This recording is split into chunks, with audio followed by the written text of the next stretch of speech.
Kochhar ICICI bank की पूर्व CEO, एक ऐसी महिला जिनका नाम साल 2016 से पहले तक बड़े सम्मान से लिया जाता था। लेकिन अब ऐसा क्या हुआ जो लोगों की तरफ से उन्हें मिली इतनी शोहरत मिट्टी में मिल गई। भारत के प्रमुख बैंकर्स में शुमार चंदा कोचर के पति दीपक कोचर को भी गिरफ्तार कर लिया गया है। सोमवार को प्रवर्तन निदेशालय ने ICICI bank Videocon money laundering मामले की जांच के लिए आईसीआईसीआई बैंक की पूर्व सीईओ चंदा कोचर के पति को गिरफ्तार किया और फिर पीएमएलए की अदालत में पेश किया गया, जहां से 19 सितंबर तक के लिए उन्हें ईडी अपनी हिरासत में रखेगी। लेकिन क्या है चंदा कोचर की अर्श से फर्श की कहानी? तो इसके लिए हमें चंदा कोचर के जीवन में झांकना होगा।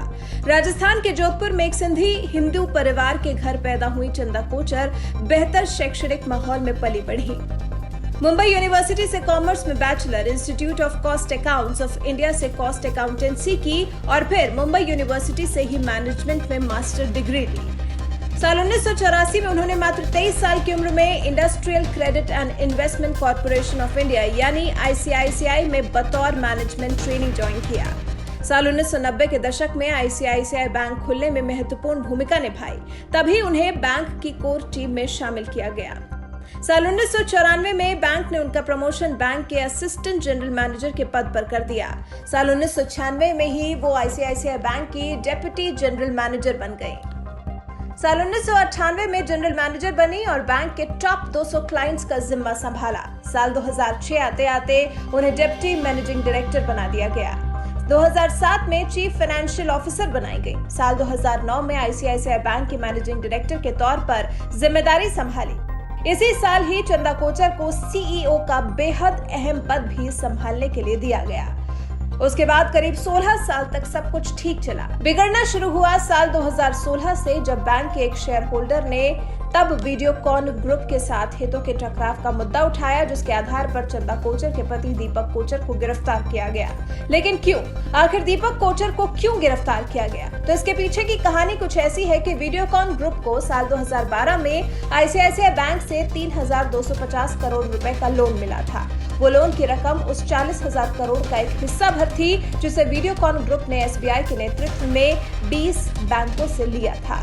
यहीं पर चंदा कोचर पर कथित रूप से अपने पति को आर्थिक फायदा पहुंचाने के लिए अपने पद का दुरुपयोग करने के आरोप लगे थे। आरोप है कि वीडियोकॉन ग्रुप के चेयरमैन वेणुगोपाल धूत ने साल 2010 में 64 करोड़ रुपए new power renewables private limited को दिए थे। इस कंपनी को धूत ने दीपक कोचर और अन्य 2 रिश्तेदारों के साथ मिलकर बनाया था। आरोप लगा है कि चंदा कोचर के पति दीपक कोचर समेत उनके परिवार को भी कर्ज पाने वालों की तरफ से वित्तीय फायदे पहुंचाए गए। आरोप है कि आईसीआईसीआई बैंक से लोन मिलने के 6 महीने बाद धूत ने कंपनी का स्वामित्व दीपक कोचर के एक ट्रस्ट को 9 लाख रुपए में ट्रांसफर किया था। फिर पता चला कि ईडी ने चंदा कोचर के मुंबई स्थित फ्लैट और उनके पति दीपक कोचर की कंपनी की कुछ संपत्तियों को अटैच किया था। तब संपत्तियों की कुल कीमत 78 करोड़ रुपए बताई गई थी।